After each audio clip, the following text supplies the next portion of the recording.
माध्यमिक शिक्षा विभाग उत्तर प्रदेश ई लर्निंग के प्रोग्राम में आप सभी बच्चों का स्वागत है।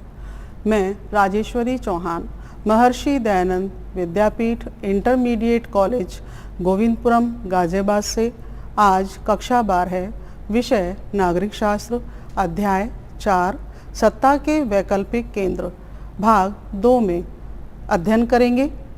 आज की चर्चा के बिंदु हैं चीनी अर्थव्यवस्था का उत्थान, चीन की आर्थिक नीति, चीन की नवीन आर्थिक नीति, प्रभाव और परिणाम, चीन के साथ भारत के संबंध, राजनीतिक संबंध, भारत चीन संबंधों में तनाव, भारत और चीन के मध्य विवादित मुद्दे, भारत और चीन संबंधों में सुधार, चीनी अर्थव्यवस्था का उत्थान।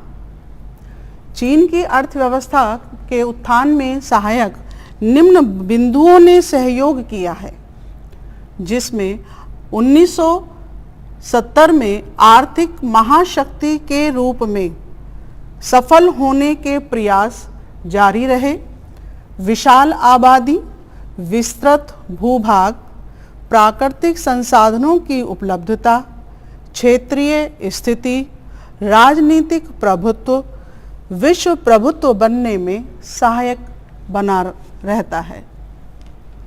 चीन की आर्थिक नीति, जो हम बात कर रहे हैं चीन की आर्थिक नीति, और दूसरा पॉइंट हमारा आगे रहेगा नवीन आर्थिक नीति।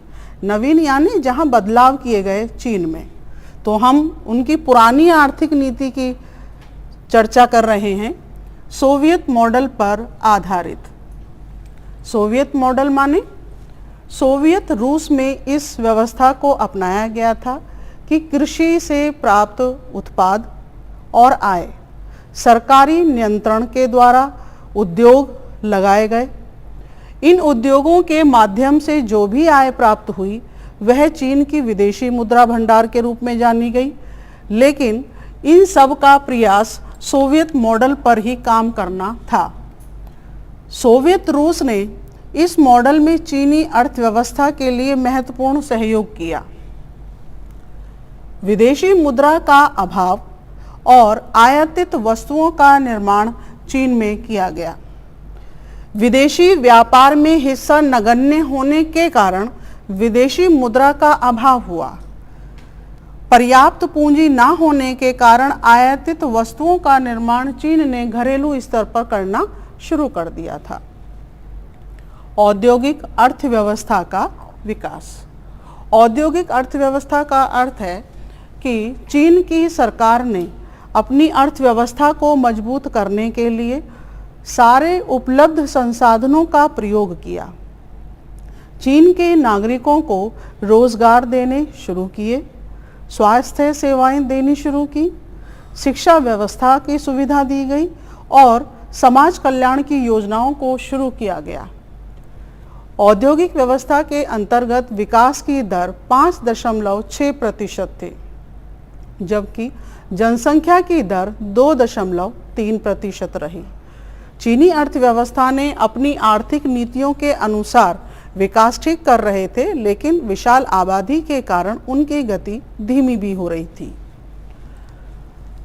चीन की आबादी का एक बड़ा हिस्सा विकास प्रक्रिया से वंचित भी रहता है। चीन को राज्य नियंत्रित अर्थव्यवस्था के कारण उत्पन्न संकट हुआ, यानी जो भी उद्योग धंधे लगाए गए उसमें चीन की सरकार का नियंत्रण अत्यधिक रहा। इस संकट का सामना सोवियत मॉडल के अनुसार सोवियत रूस को भी करना पड़ा था। विदेशी व्यापार में हिस्सा नगण्य रहा, इसलिए विदेशी मुद्रा का भी अभाव रहा, जिसके कारण प्रति व्यक्ति आय भी कम होने लगी थी। चीन की नवीन आर्थिक नीति 1970 से शुरू होती है। यहाँ बदलाव शुरू हुए हैं चीन की आर्थिक नीति में। 1972 में अमेरिका के साथ राजनीतिक और आर्थिक संबंध स्थापित हुए। चीन ने अमेरिका से संबंध बनाने से पहले एकांतवास की नीति को अपनाया हुआ था। दूसरे देशों से कोई भी व्यापारिक संधि समझौते नहीं किए थे। लेकिन सोवियत मॉडल को छोड़ने के बाद अमेरिका के साथ राजनीतिक और आर्थिक संबंधों को मजबूत किया, पूंजीवादी देशों के साथ संधि समझौते किए। 1973 में आधुनिकीकरण के 4 प्रस्ताव रखे गए और यहाँ बदलाव भी हुआ सत्ता में। चीन की सत्ता में उस समय प्रधानमंत्री चाओ इन लाई आए, जिन्होंने कृषि, उद्योग, सेना और विज्ञान एवं प्रौद्योगिकी के क्षेत्र में आधुनिकीकरण के लिए आर्थिक नीति को बढ़ावा दिया। 1978 में खुले द्वार की नीति देंग शाओपेंग के द्वारा ओपन डोर पॉलिसी को रखा गया। इसका उद्देश्य था कि अब विदेशी मुल्क के जो लोग हैं चीन में आकर के व्यापार कर सकते हैं। सरकारी नियंत्रण को खत्म किया गया और खुले द्वार की नीति को बनाए रखने के लिए नए नियम कानून बनाए गए, लोगों को सुविधाएं दी गई, जिसके अंतर्गत खुले द्वार की नीति से विदेशी निवेश भी बढ़ा था। बाजार मूलक अर्थव्यवस्था, इस व्यवस्था के अंतर्गत विज्ञान और प्रौद्योगिकी के क्षेत्र में निवेश ज़्यादा किया गया और निवेश ज़्यादा करने से उच्च स्तर की उत्पादकता भी बढ़ी। शॉक थेरेपी के स्थान पर चरणबद्ध अर्थव्यवस्था। शॉक थेरेपी माने आघात पहुंचाकर उपचार करना। यह व्यवस्था सोवियत संघ की थी, तो इस व्यवस्था को चीन ने छोड़ दिया। उसके स्थान पर अपने तरीके से क्रमशः एक अर्थव्यवस्था को जारी रखा। 1982 में कृषि का निजीकरण किया गया। निजीकरण करने का उद्देश्य ग्रामीण स्तर पर, शहरी स्तर पर सभी देश के नागरिकों को ज़्यादा से ज़्यादा लाभ मिले, आर्थिक क्षेत्र के स्तर को बढ़ावा मिले। इन बातों को ध्यान में रखते हुए कृषि एवं उद्योगों का निजीकरण किया गया। विशेष आर्थिक क्षेत्र, स्पेशल इकोनॉमिक जोन, व्यापारिक अवरोध समाप्त। चीन का सबसे मुख्य कार्य, यहाँ सफलता मिली उनको।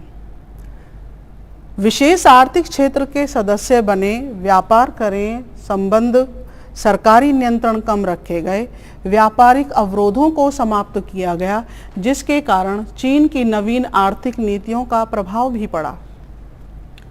कृषि निजीकरण करने से कृषि उत्पादकता में वृद्धि हुई, आय की वृद्धि और ग्रामीण क्षेत्रों की निजी बचत में ग्रामीण उद्योगों की संख्या की वृद्धि को भी बढ़ाया। सेज से विदेशी निवेश बढ़ा। स्पेशल इकोनॉमिक जोन के कारण दूसरे देशों ने और ज़्यादा पैसा लगाना शुरू कर दिया। निवेश का अर्थ है जब दूसरे देश अपना पैसा उद्योग धंधों में लगाते हैं। पर्याप्त विदेशी मुद्रा भंडार, विदेशी निवेश बढ़ने से चीन की पर्याप्त विदेशी मुद्रा भंडार भी बढ़ा। 2001 में WTO वर्ल्ड ट्रेड ऑर्गेनाइजेशन विश्व व्यापार संगठन का सदस्य बना। WTO में भारत भी विश्व व्यापार संगठन का सदस्य है और दोनों की नीतियां एक समान हैं। चीन की रणनीति विश्व की अर्थव्यवस्था के अनुकूल। चीन ने अपनी रणनीतियां ऐसी बनाई हैं कि विश्व की अर्थव्यवस्था के अनुकूल उसने अपनी परिस्थितियां अपने अनुसार बना ली हैं, जिसके कारण वह विश्व प्रभुत्व की स्थिति में भी आगे बढ़ रहा है। नवीन आर्थिक नीति का क्या परिणाम हुआ? नंबर 1, बेरोजगारी की दर में वृद्धि। चीन ने आर्थिक सफलता तो हासिल की है, लेकिन जब विज्ञान और प्रौद्योगिकी के क्षेत्र में शोध संस्थान बढ़े, विदेशी निवेश बढ़ा, उच्च उत्पादकता बढ़ी, तो टेक्नोलॉजी कहीं ना कहीं बेरोजगारी को भी बढ़ाती है।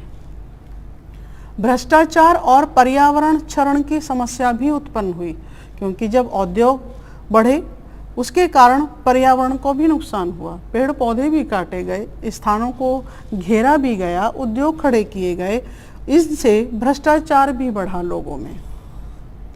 महिलाओं के रोजगार और काम करने के हालात खराब हुए थे, क्योंकि घरेलू स्तर पर काम कराना शुरू कर दिया था।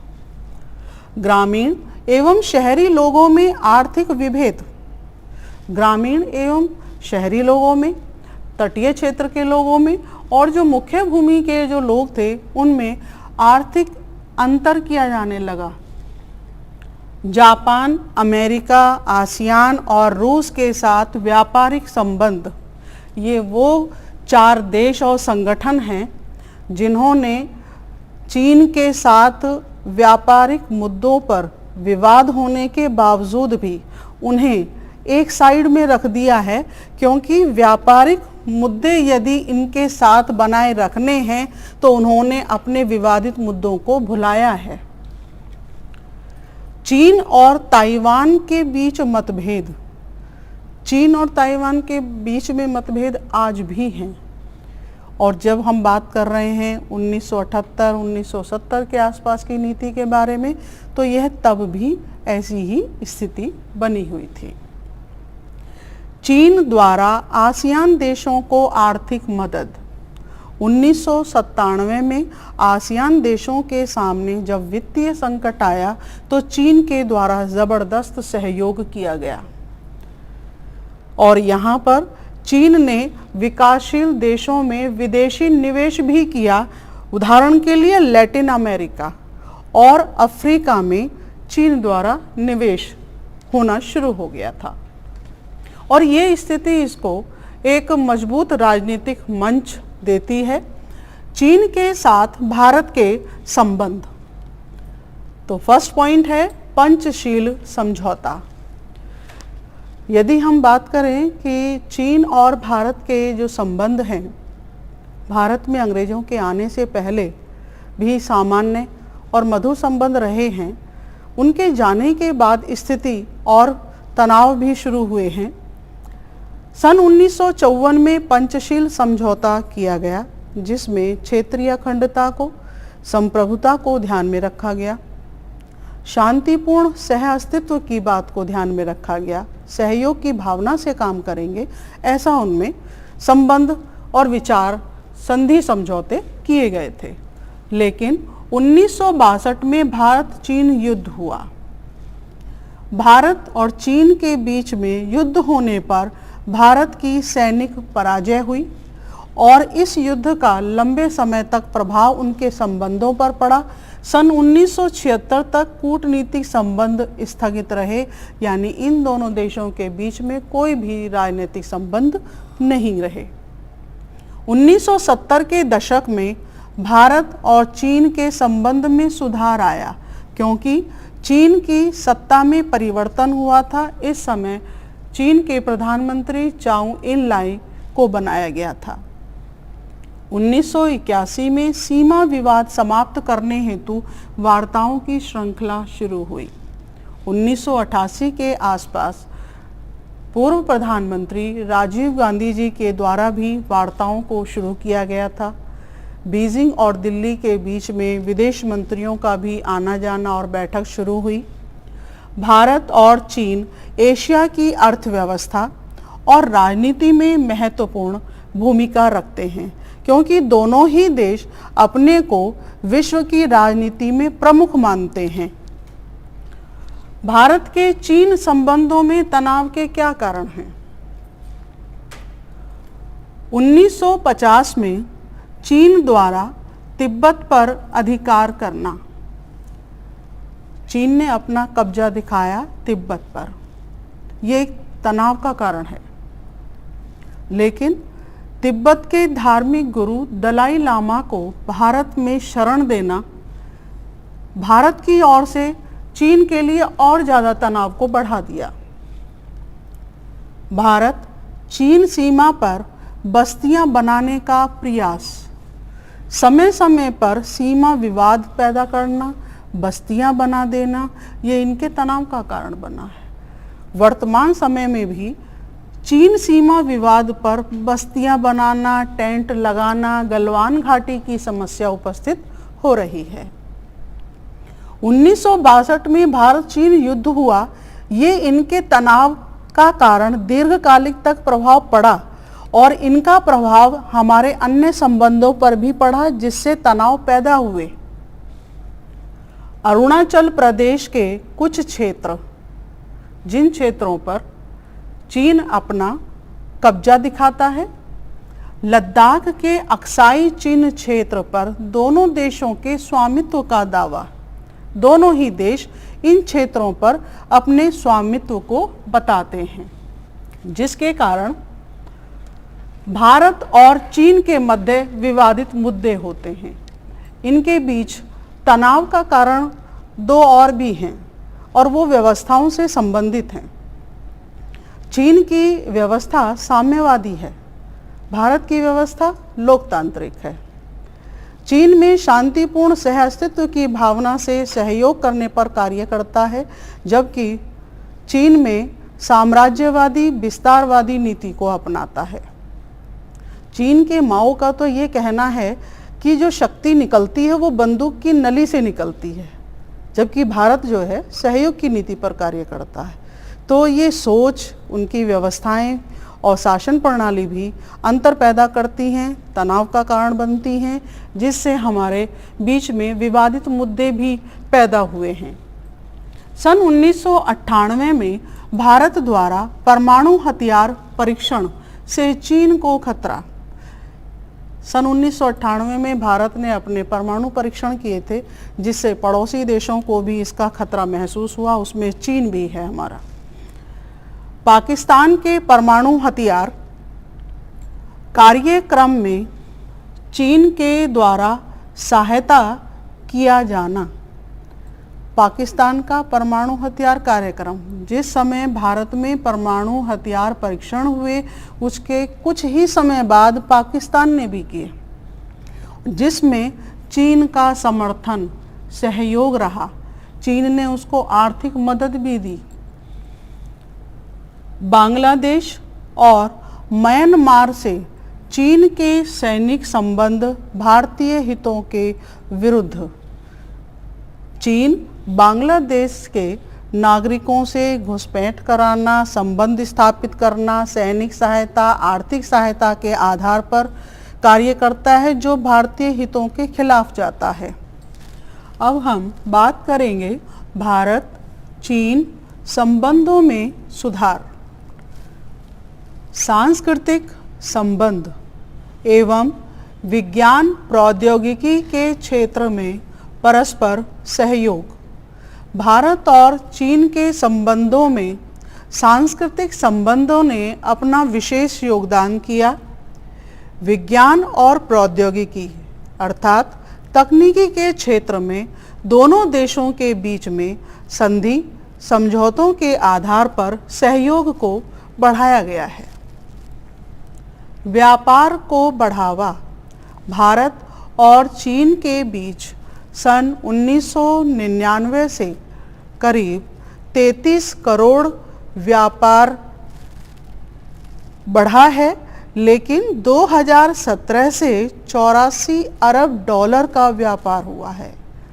यानी व्यापार की जो स्थिति है भारत और चीन के बीच में लगातार बढ़ती जा रही है और ये कहीं ना कहीं भारतीय और चीन संबंधों में सुधारात्मक प्रयास को दर्शाता है।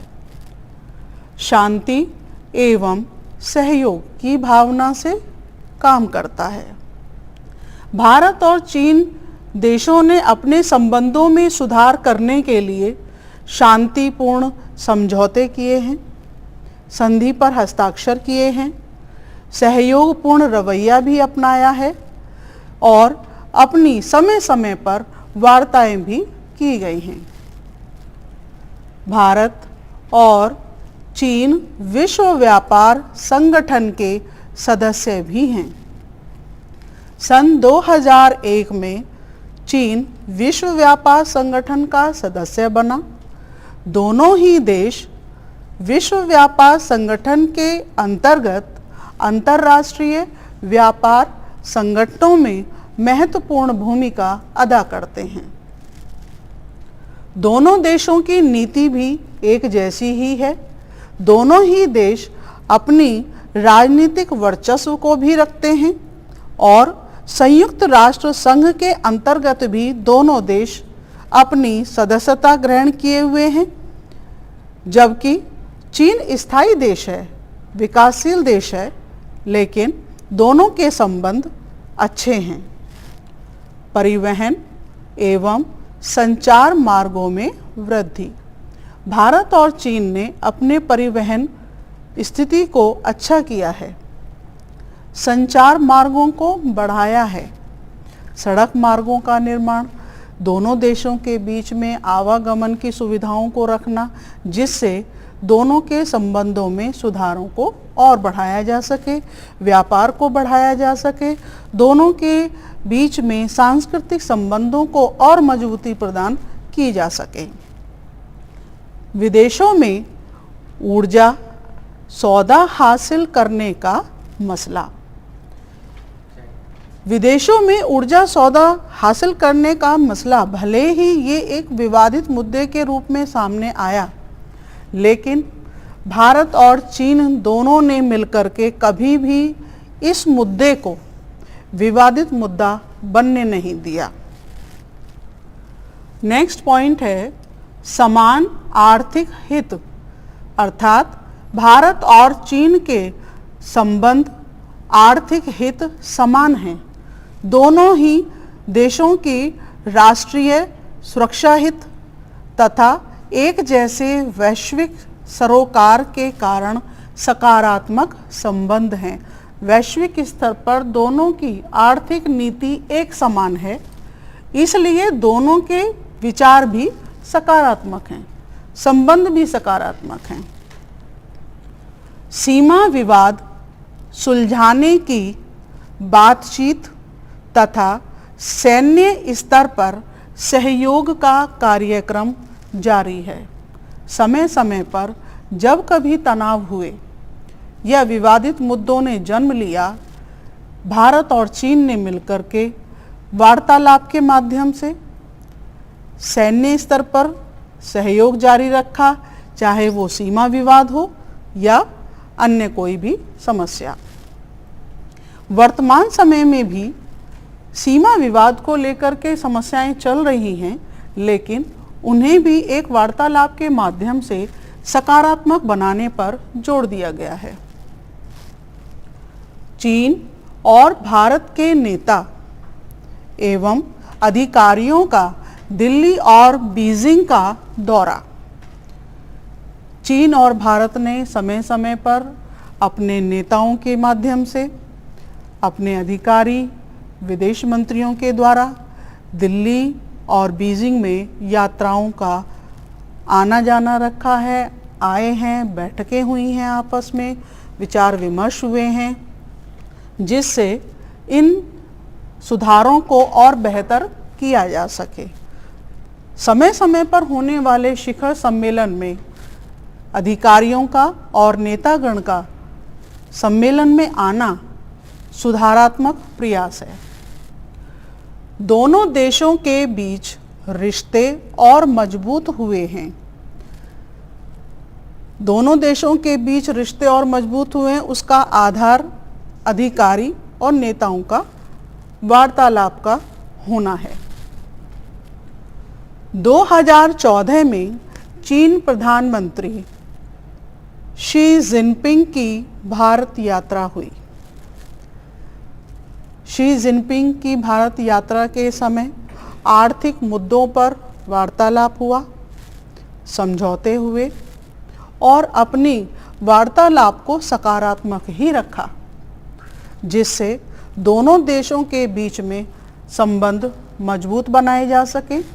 अपनी विदेश नीतियों को दोनों प्रधानमंत्रियों ने अपने अच्छे तरीके से रखने के बावजूद उनको सकारात्मक मोड़ दिया। 2015 में भारत प्रधानमंत्री श्री नरेंद्र मोदी जी की चीन यात्रा हुई। इससे ये समझ में आता है कि दोनों देशों के नेताओं ने आपसी यात्राओं का करना, शिखर सम्मेलन में भाग लेना, सकारात्मक सहयोग करना भारत और चीन संबंधों को मजबूत करता है।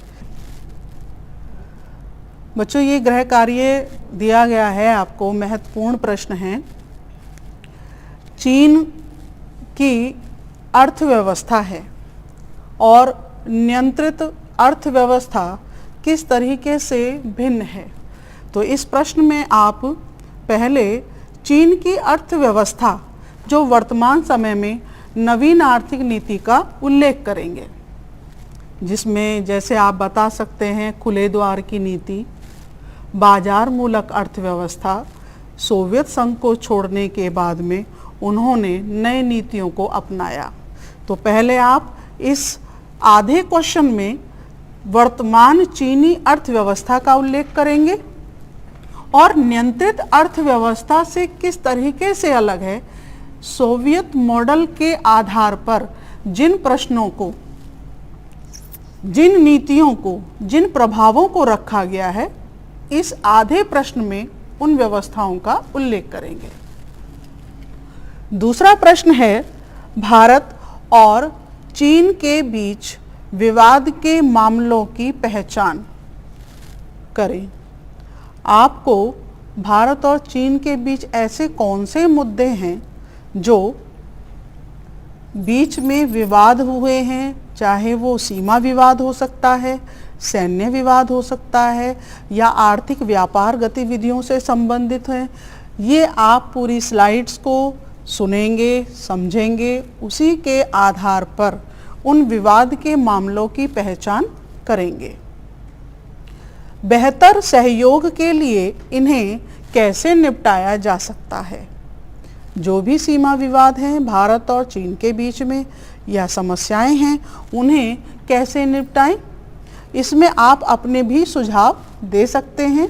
साथ ही दी गई नोट्स में, स्लाइड्स में आप इनको पढ़ करके, समझ करके इस प्रश्न के उत्तर को पूरा करेंगे।